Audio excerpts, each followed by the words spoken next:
পুৱাই গজৰাজৰ football match.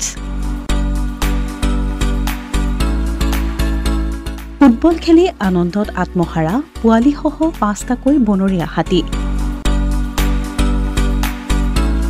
বনৰীয়া হাতীৰ এক নান্দনিক দৃশ্যই মোহিত কৰিছে সকলোকে।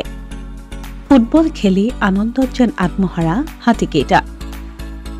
এই দৃশ্য নুমলীগড় শোধনাগাৰৰ সন্মুখৰ লেটেকুজান চাহ বাগিচাৰ শ্ৰমিক লাইনত এখন সৰু মুকলি পথাৰত পুৱা ফুটবল খেলি আছিল কেইটিমান কণমানিয়ে। তেনেতে ওলালহি বনৰীয়া হাতীৰ 5জনীয়া এটি দল।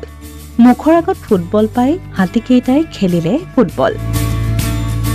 তাৰ পাছতেই এজোপা কলগছ যোগান ধৰিলে হাতীকেইটাক। কলগছ খাই আনন্দিত হাতীৰ দলটো।